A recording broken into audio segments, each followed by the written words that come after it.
Modi ji, the vision outlined India's presidency of G20, encompassing partnerships for the people and the planet.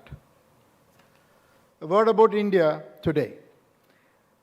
We at India stand as a beacon of growth, on track to achieve around 7% average growth over the next decade. As the fifth largest economy in the world, on the way to becoming home to the largest talent reservoir, India is set to contribute greatly to inclusive global development. India positively stands out in the global economy, which is facing strong growth winds, tightest rate cycle in decades, and record levels of public debt. The world currently is navigating through three important fundamental transitions. The first is the digital and artificial intelligence transition, the second, energy transition, and the third, a global value chain, supply chain transition. India is extremely well positioned to lead in all the three. A sentence on each. On the digital and AI transition, India over the last decade has created a fantastic digital infrastructure and has proven public services delivery at large scale. All of us who live here make our payments only digitally. I don't think any of us carry cash. Not a day goes without looking for multiple OTPs. And that's the kind of success we have had, and with a strong talent base, it is very natural for us to make and lead this transition. On the energy transition, most of the energy we need over the next 3 decades, that's almost 2/3 or 3/4 of the energy we need, we will have to create. So India will be creating the new energy for growth and will not be substituting the old energy.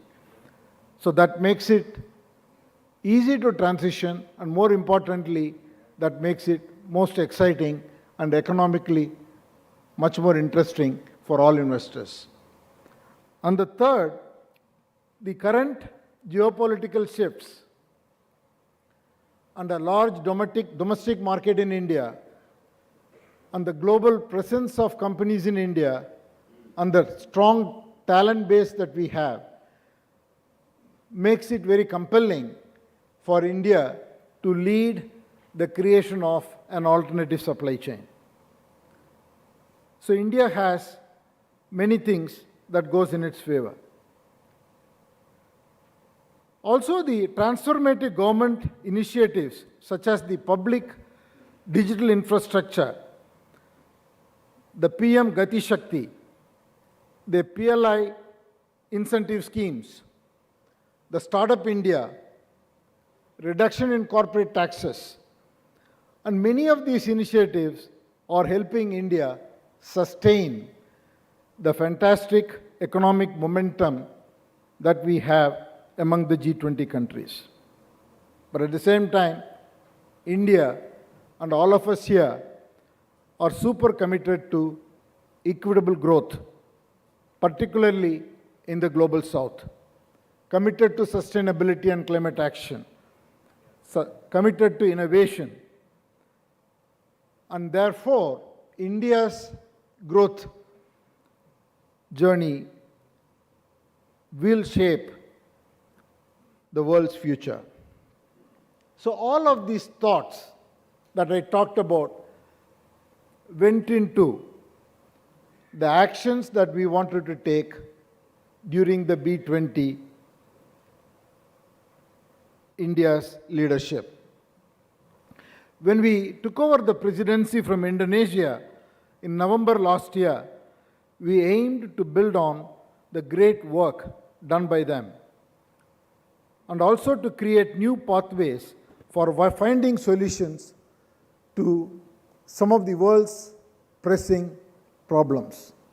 At the start of our presidency, after a lot of collaborative discussions, we came up with the slogan, RAISE, which is being responsible, accelerated, innovative, sustainable, and equitable growth for all businesses among G20 and outside G20 nations. Through a consultative process, we engaged stakeholders across the world and came up with 9 themes, and we formed them as 7 task forces and 2 action councils. The task forces worked on the themes of global economic recovery, inclusive global value chains for resilient trade and investment, financial inclusion for economic empowerment, digital transformation, collaborative work in technology, innovation and research, and future of work that is required in terms of skilling and mobility, and finally energy, climate change and resource efficiency. The 2 action councils worked on embedding ESG in every business, and the second one on integrating Africa's economic development with the global economy. Since we started this work in January in right earnest, we have had about 110 policy advocacy sessions and initiatives across 29 locations in India and abroad. Today, I am delighted to say that we have a very strong set of recommendations. In total, 54 recommendations across these 9 themes, and each of those recommendations have got policy actions, multiple policy actions numbering 172. These 54 recommendations and 172 policy actions have come out of the consensus that has been achieved across over 1,400 participants who have actively engaged to work with the task forces, action councils, and through the International Advisory Caucus. We have received enormous support, feedback, pushbacks, and engagement to get a set of recommendations which are sharp and which can make an impact. While each of the chairs of the task forces and action councils have led from the front, and they will have the opportunity to share directly the work that has been done and the recommendations out of their task forces, I thought I will call out a few important recommendations, more the themes of the recommendations, and then the follow-ups that we want to do going forward. The first that came across as a theme across all the 9 aspects is the concept of inclusion. It resonated across the board. So our recommendations request the G20 to prioritize inclusion relating to least developed economies, global value chains, access to finance, and access to digital literacy. We have incorporated the priority of gender development in all our task forces and action councils. We want to make sure that we measure the progress of women in all dimensions, whether it is in entrepreneurship, whether it is in skill development, whether it is in investment, trade, across every dimension. We want to see notable progress on gender diversity. The second, we have advocated strongly for financing for global recovery and for climate transition. The SDG financing is assuming a central role and needs a coordinated global response. we also have specific callouts for promoting the growth of MSMEs across all nations by providing them the necessary financial support and all other policy support that is required so that the MSME growth will become fundamental to drive the global economy. Third is about skill development and global capacity building on workforce mobility in order to address the needs of a digital future and new technologies that will be required for energy transition and Industry 4.0 overall. Fourth, the G20 will accord, we have requested G20 to accord higher priority to the needs of Global South in all our deliberations, particularly in financial support. The B20 agenda explored the global value chain resilience and how to bring in least developed economies, MSMEs, women, and youth in the global trading arena. And the sixth, we have also advocated for harmonization of frameworks for ESG, standards in the measurements of climate change,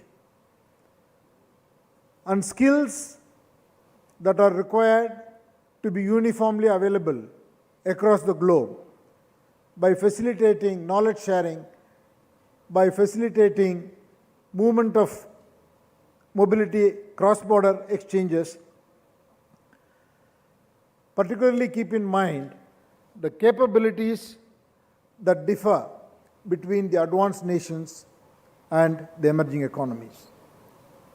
Many of these are conceptualized and expanded for the first time. We have also pitched for services to be included. The other point that came out in our deliberations is how do we move forward from just making a policy recommendation to implementation. What is the kind of follow-through that we need to do? The groups deliberated extensively on this, and I'm here to make 4 important mechanisms that I would like to announce today. The first aspect is the institutional architecture to support businesses in the G20 nations and outside for the implementations of the B20 recommendations made this year and in the subsequent years. So we would like to announce a B20 Global Institute. The purpose of the B20 Global Institute is to be an evangelist, is to be a change agent, is to be the knowledge base, thought leader, think tank, with highly experienced people who will work with the B20 nations and B20 chair every year, whichever nation holds the B20 leadership that year, to be able to drive the agenda. It will be a global business institute based in India. A lot of thought has gone in, taking inputs, and to ensure that this institute will provide continuity, will provide the follow-through so that the whole recommendations are tracked and also kept alive by making the changes that are required on an ongoing basis. The second that I would like to announce is we have proposed to expedite the decarbonization financing in the Global South, drawing on the groundwork established by B20 Indonesia. This endeavor harmonizes sector-specific decarbonization strategies with funding, technology support, and knowledge exchange. The third is another important institutional mechanism. B20 India is introducing the concept of the Global Sustainable Development Goals Acceleration Fund. This fund would use private capital to supplement public resources, scaling projects aimed at reaching the 2030 goals, particularly in developing economies. Fourth, we have developed a compendium of use cases for technology deployment that will serve as a guide to economies and businesses for converging technologies with development. As we navigate the challenges of the present, it is important to remember that our actions today have the potential to transform the world into a more prosperous and inclusive one. B20 India's efforts encapsulated in these initiatives reflect our dedication to turning intentions into tangible impacts, fostering positive change for global businesses and society.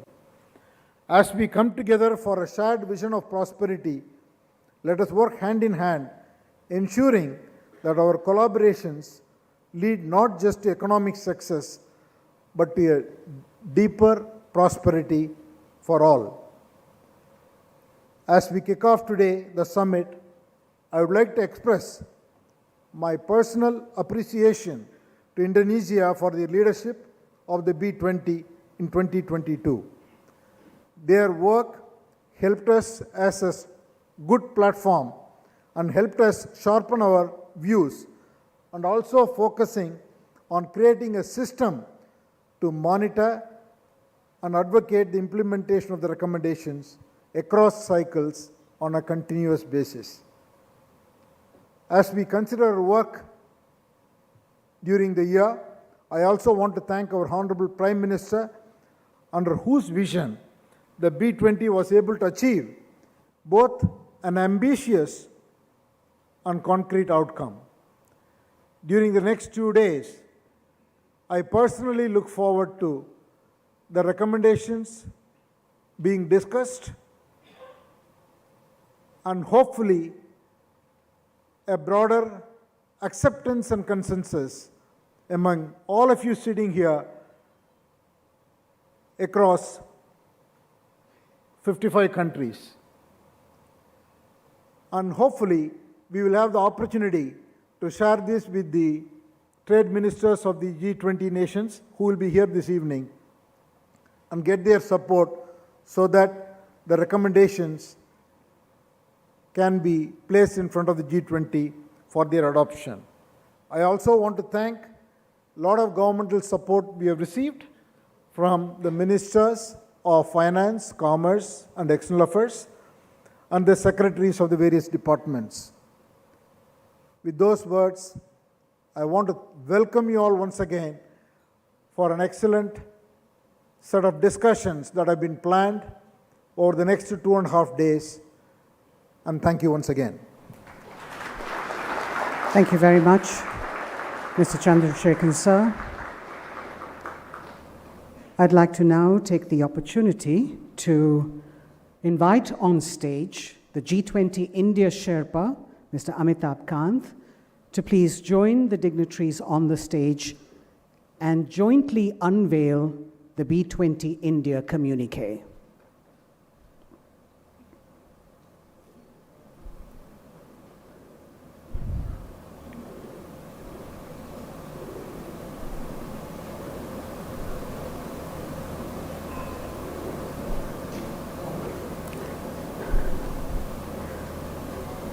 If I could request all our panelists also to please hold up their copies for a photo opportunity.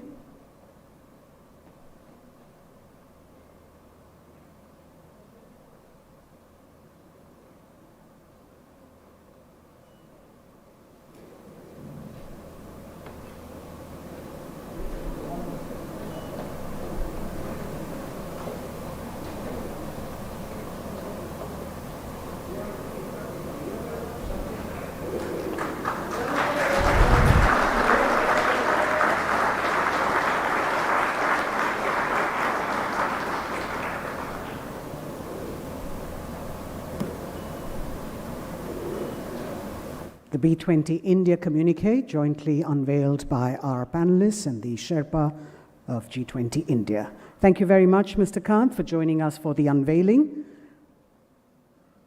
Please take your seats. And with the permission of the Chair, B20 India, Mr. N Chandrasekaran, we'd like to now invite our speakers to please come up and make their presentations. First, I'd like to invite Ms. Mallika Srinivasan, the Chair B20 India Task Force on Inclusive GVCs for Resilient Global Trade and Investment. Ms. Srinivasan. We have a presentation, ma'am, so if you could come to this podium.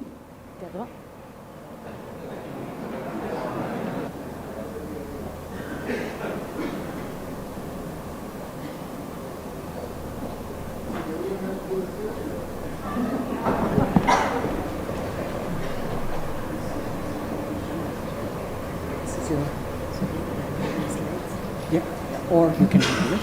Yeah, okay.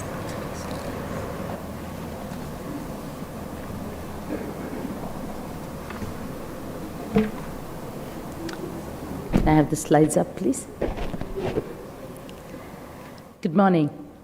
It's an honor to be here today in the midst of an exceptional group of global CEOs, policymakers, trade representatives, academicians, and aspiring young business leaders.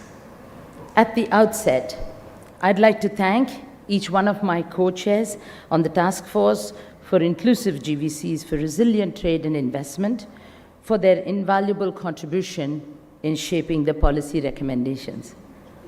A special note of thanks to all the task force members from across G20 countries for their suggestions, insights that have added richness to the policy document, and for their collaborative engagement that truly reflected the depth of the commitment to our shared objectives. I take pride in the spirit of collaboration that defined our collective efforts. Being a part of this task force has been a profound learning experience, one that has enriched our collective understanding of the complexities of global trade, investment, and diplomacy. Together, we have not only contributed to policy recommendations that I present on behalf of the task force today, but also forged enduring connections and insights that will undoubtedly guide our future endeavors. Driven by the past experience over the last 5 years, when unpredictable events severely disrupted supply chains around the world, building resilient value chains has emerged as a key focus for businesses, an imperative indeed, while simultaneously ensuring sustainability, security, transparency, and inclusion in global value chains. Set against this backdrop, while maintaining the continuity of key recommendations from previous years and taking them a step forward, this year's task force discussions introduced several new, novel, and pivotal concepts that align with the evolving economic and business landscape, and I'd like to touch upon these new areas first. One such focal point is the exploration of the multifaceted benefits that technology offers in the context of trade, addressing challenges and opening new opportunities. The usage of Industry 4.0 tools in trade, encompassing AI, ML, DLT, and blockchain as well, collectively being referred to in the paper as Trade 4.0, has direct measurable benefits in terms of increased efficiency, reduced cost, greater transparency, and predictability, with a resultant enhancement in the resilience of GVCs. In addition, technology offers the opportunity of greater inclusivity in trade, enabling MSMEs and LDCs to participate more effectively in global supply chains. As technology's role in trade expands, so does the looming threat of cybersecurity. This year's discussions have delved into this crucial concern, ensuring we understand the intricate relationship between technology, trade, and the imperative of safeguarding against cyber risks. For the first time at this forum, and I think Chairman already mentioned that, the topic of advancing and diversifying services trade, which is currently growing faster than the goods trade, has been brought into prominent focus. Services is estimated to occupy 1/3 of global trade by 2040, and digitally delivered services today occupy, in developed economies, 2/3 of the overall services trade. Services are also now an integral part of manufactured goods, giving rise to the concept of servicification of manufacturing. This changing composition of global trade has emphasized the criticality of understanding the sector's challenges and engaging in global-level deliberations to formulate effective solutions. The task force has begun the dialogue in worldwide collaboration for resolution. Building on the process of the previous years, the task force has not only upheld existing KPIs from previous cycles, but also introduced new KPIs across all themes. This ensures that the insights and recommendations generated are not only translatable into actionable reality, but also establishes a robust framework for monitoring progress and maintaining continuity in our endeavors across B20 cycles.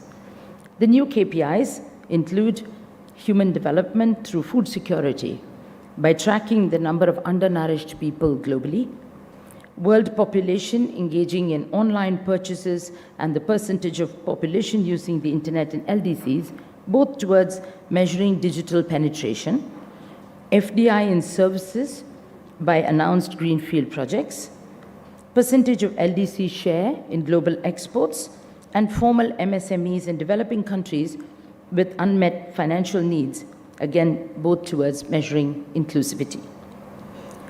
At an overall level, the task force paper recommends a path towards value chains that are characterized by resilience, inclusivity, innovation, technology, and sustainability. The task force recommendations emphasize robust and collaborative frameworks, agile regulations, and adaptive strategies along 4 priority themes: building resilient and sustainable global value chains, technology and trade, crossing borders with Industry 4.0, diversifying and advancing the services trade, and fostering inclusive trade for LDCs, MSMEs, women and youth. I'll touch briefly upon each of these recommendations and the policy actions. The first one on building resilient supply chains. As mentioned earlier, resilience has occupied center stage in the business of global value chains. Equipped with insights from the experiences of the disruptions caused by the pandemic and other geopolitical developments, the task force recommends establishment of a collaborative cross-border early warning systems for the detection and mitigation of potential trade disruptions through tech-enabled mechanisms and partnerships. Stress testing of value chains would be an enabler to boost proactive preparedness of GVCs across nations. In the evolution of risk-mitigated strategies, the role of government in infrastructure creation and promoting international cooperation, and that of the private sector in risk-mitigated sourcing and substitutability of materials have been emphasized. Green lanes for food security to avert a humanitarian crisis is recommended in the policy paper. Consistent with previous B20 cycles, this year's task force has repeated the advocacy for meaningful reform of the WTO, including re-establishment of the appellate body for dispute settlement and the review of the agreement on subsidies and countervailing measures, among other agreements. It is also imperative that sustainability is woven into the fabric of global value chains. The policy paper highlights the need to ensure that policy measures to support sustainability are multilaterally compliant and fair to all nations, keeping in mind their differential developmental status. Cross-border collaboration on ESG standards and carbon measurement will not only mitigate the risks associated with climate change, but also unlock new avenues for growth. The B20 calls for policies to encourage FDI flows towards green, sustainable, and circular business models. Technology and trade. In the application of technology and trade, there are challenges in terms of nations. Could I have the next slide, please, on technology?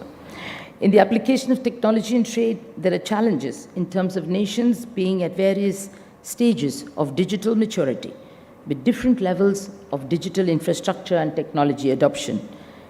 In addition, increasing number of cybercrimes, the lack of interoperability, and disparity in rules and regulations on digital trade and cross-border data flows can hinder the adoption of Trade 4.0. The task force calls upon the G20 to encourage and facilitate nations to invest in digital infrastructure in emerging economies and in poorly connected regions. The policy recommendations also advocate for facilitating interoperability in standards and protocols for digitizing and exchanging data, thus streamlining digital trade transactions.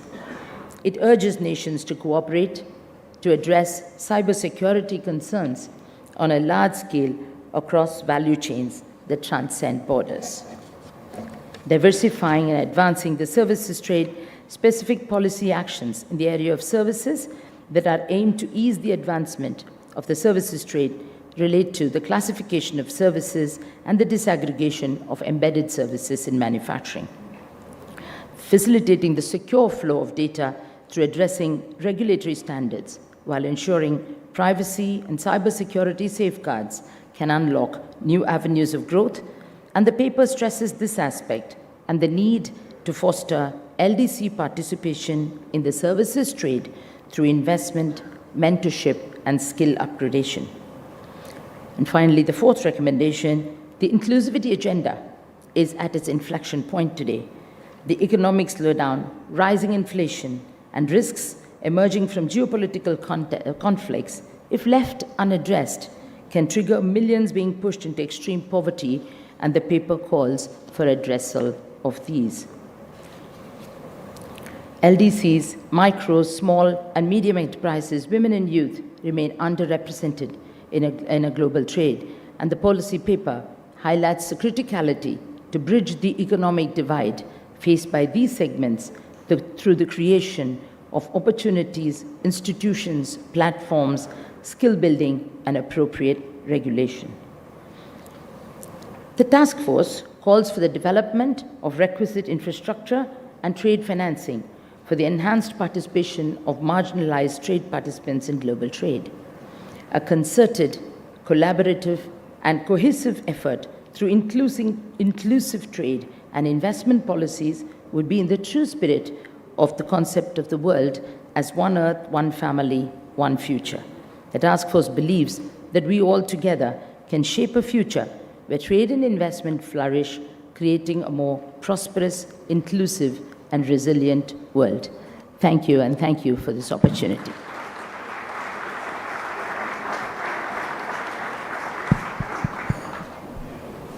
Thank you, ma'am. Ladies and gentlemen, in order to make sure that we are running our schedule on time, may I request all our speakers to please adhere to the time allotted for your section.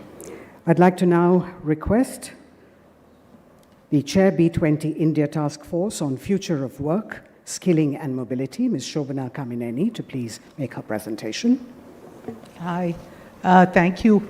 In the interest of time, shall I just sit here and I have just 2 slides? Cool. Okay, thank you. Good morning to everyone, and really must say that it's been such a great experience. I want to thank the chair, B20 India, Mr. Chandrasekaran, for asking me to lead this. It's been a great learning, and working with my co-chairs and global experts in this field has really opened my vision and also insights into this. So I hope that in the next couple of minutes I can contribute and tell you what we actually did. We opened the innings really strong in November when India took over. we have 179 members on, from G20 country, the 20 G20 countries and 7 other countries. So I think very, very diverse people in this. Their active contribution and inputs created multiple drafts, and the policy paper we ensured was both robust and had sharp recommendations.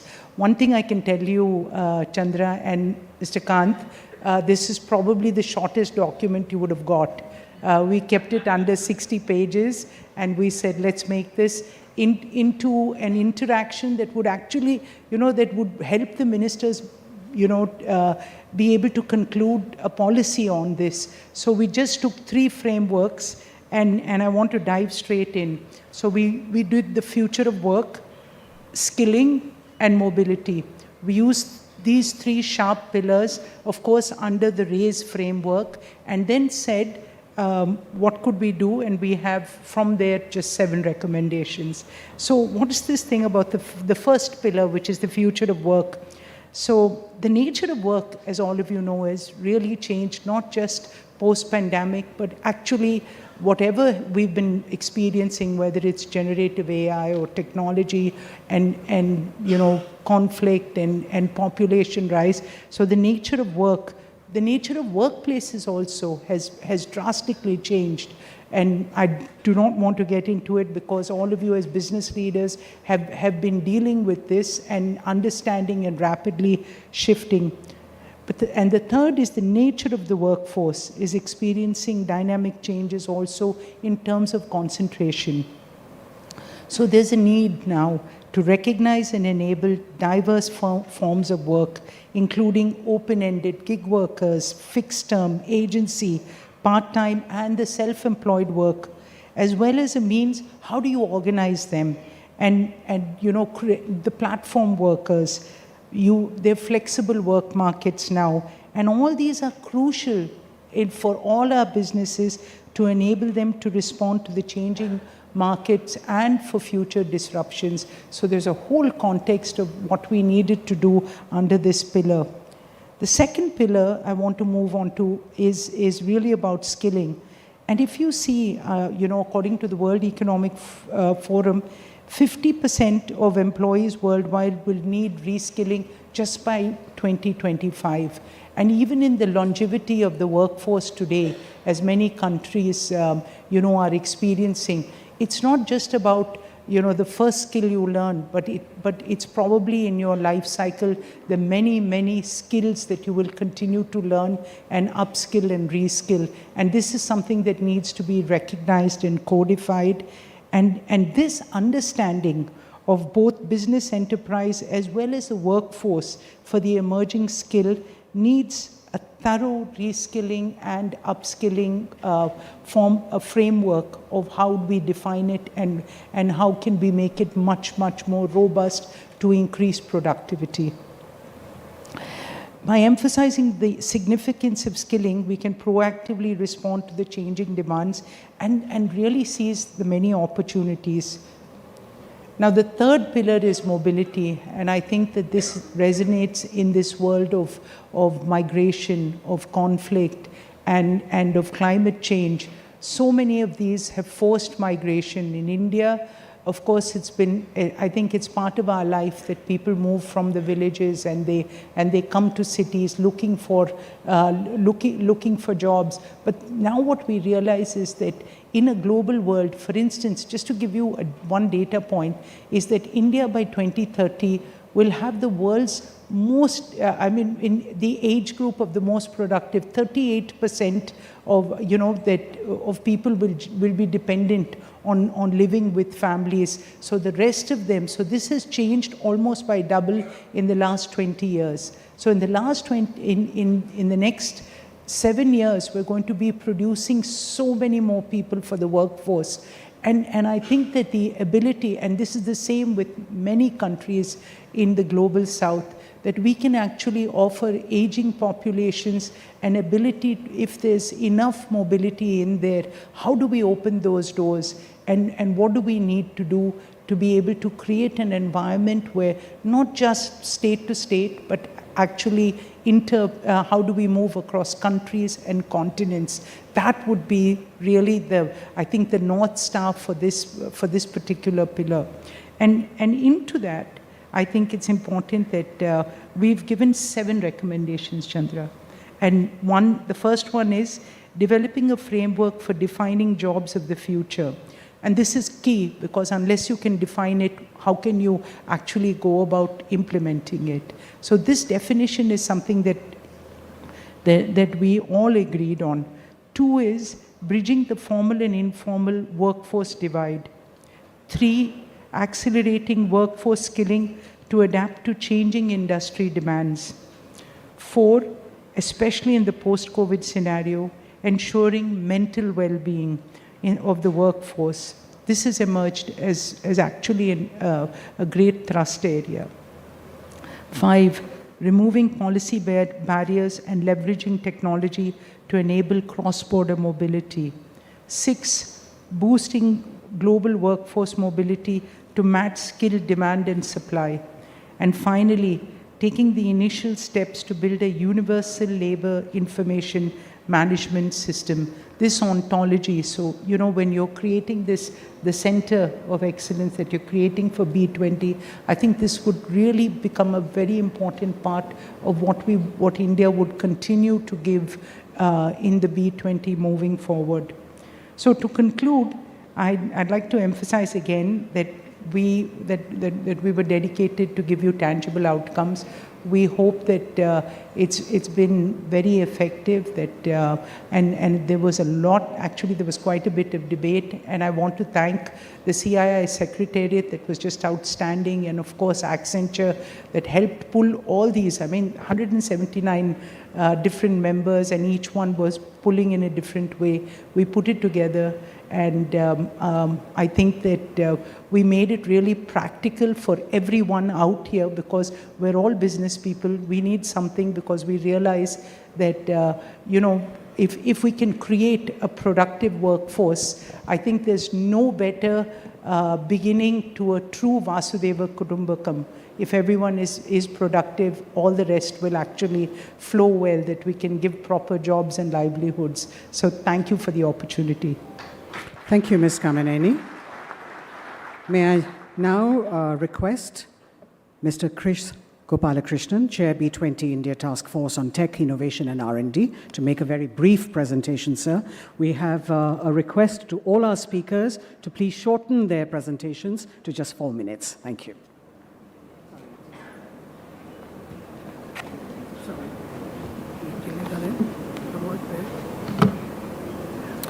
Good morning to all of you.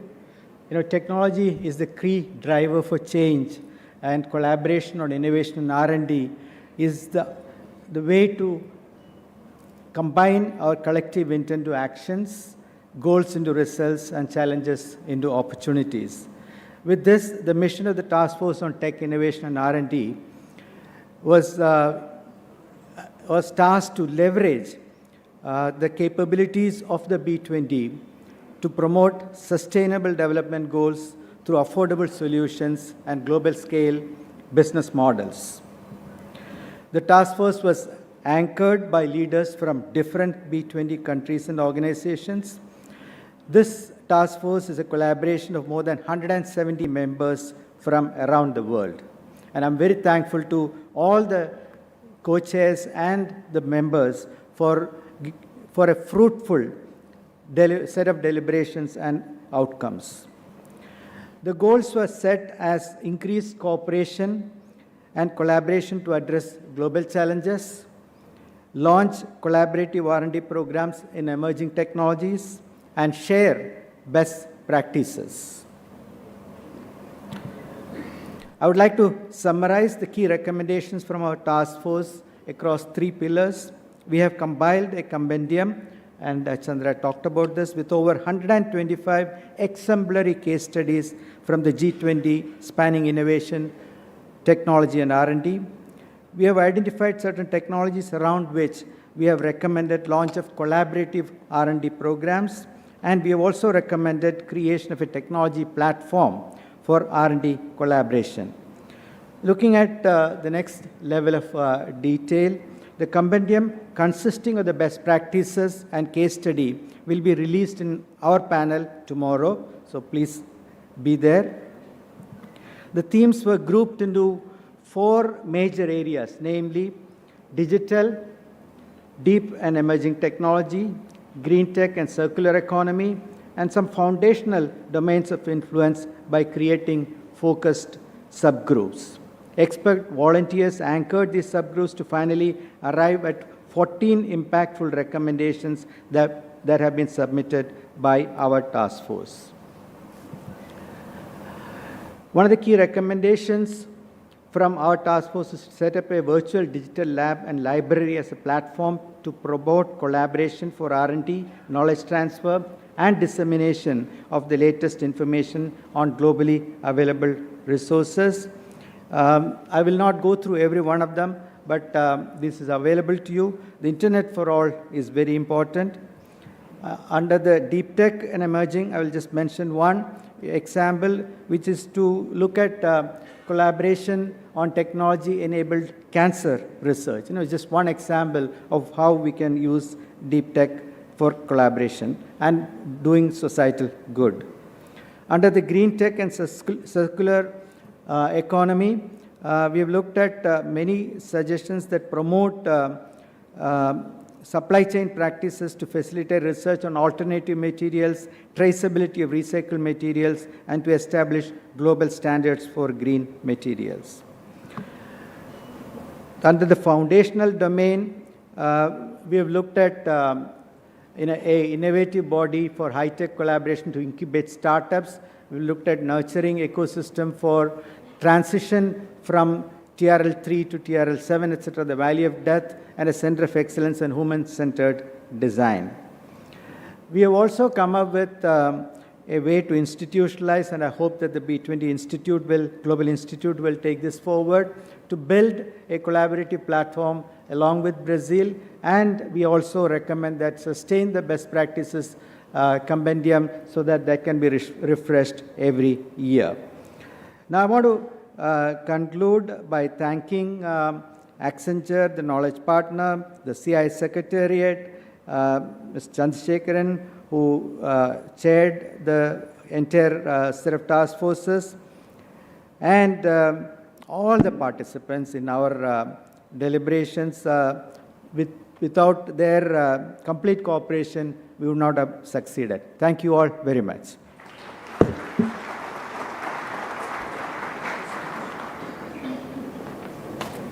Thank you very much, Mr. Gopalakrishnan. May I now request the co-chair B20 India Task Force on Digital Transformation, Mr. Rajesh Gopinathan, to make.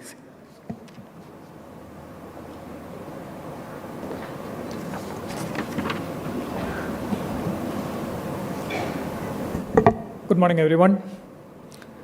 On behalf of my co-chairs,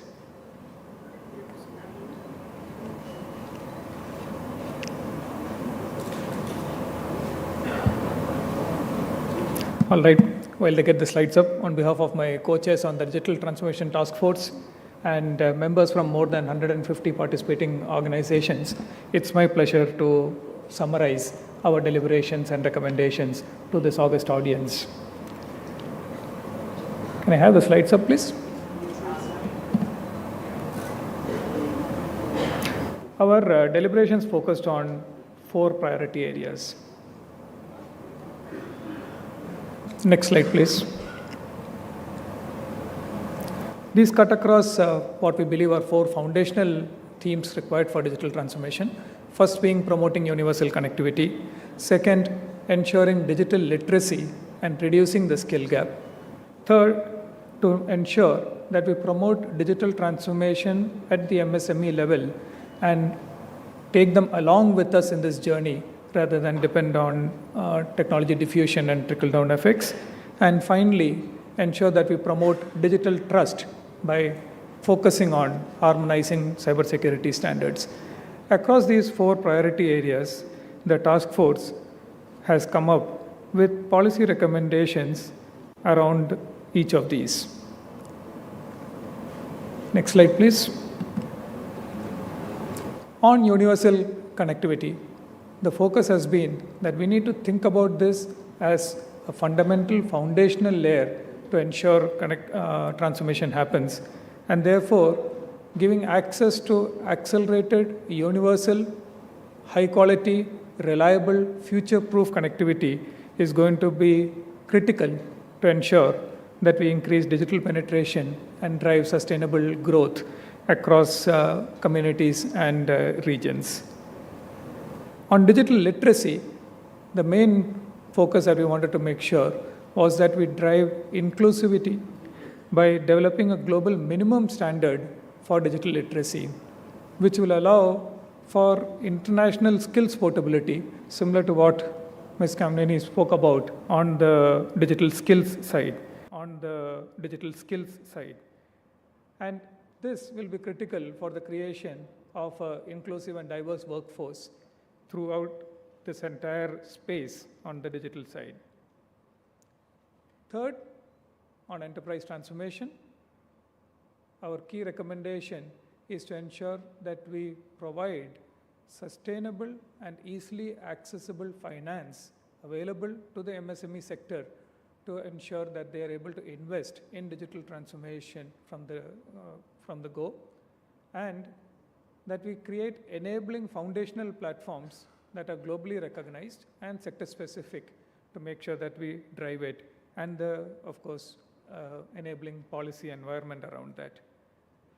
And last but not least, coming to the area of digital trust, our recommendations essentially focus on ensuring that we harmonize the plethora of cybersecurity standards and frameworks that exist in the various jurisdictions that we operate in, which are represented by the G20 countries, and to ensure that we provide an easy to adopt and a reliable, resilient framework which will allow cybersecurity across this entire thing and ensure digital trust is built into the whole ecosystem. I will not, in the interest of time, go into the individual recommendations on each of these, or the individual policy recommendations on each of the 4 areas, but the task force felt that we have given about 6 targeted recommendations, but all of them are along the theme of making sure that government and private sector have a collaborative role to play to drive digital transformation, and requesting commonality and forward-looking policy frameworks that are harmonized across the world to ensure cross-border leverage of the opportunity that we have to drive inclusive growth through digital transformation. Thank you very much for your attention.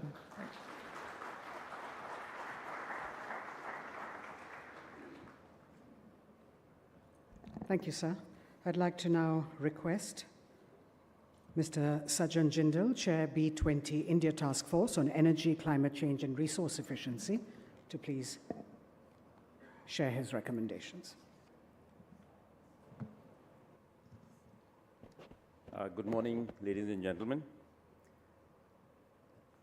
Climate change isn't just a headline, it's a reality. And while we see this reality unfolding, paradoxically, our dependence on fossil fuel is on the rise. We are in a race against time, navigating geopolitical challenges and energy crisis, and striving to uphold our commitments under the Paris Agreement. This B20 Summit in India isn't just a gathering of influential minds, it's a melting pot of ideas, ambitions, and the collective will to drive transformation. Now more than ever, it's crucial that we harness this opportunity to amplify our collective voice, to catalyze change on a global scale. Our quest is clear, a sweeping transition to clean energy. This isn't merely an energy shift, it's a social and societal revolution. So what's our mission? A shift to clean energy that's so profound, it will touch every aspect of our lives, our economy, our supply chains, our daily business, even how we power our homes. Our B20 task force knows what's at stake. What we are pushing for can be summarized under 4 broad heads. Firstly, global cooperation for net zero transitions. Our planet doesn't have borders. The mission to embrace clean energy is universal. This is our call for a global alliance, urging nations and industries to collaborate, to innovate, and to make the next generation of clean energy a tangible reality. And it's not just about clean energy. It's about a green future for our supply chains too. Second, ramping up climate finance. Capital is the lifeblood of transformation. We need more of it channelized towards green initiatives. With the right financing, green technologies will not only be the more accessible, but more affordable. Our aim is to provide better financing options that benefit everyone, especially the global south. Third, a just and equitable transition. Clean energy is for all. Our move to a green future must be inclusive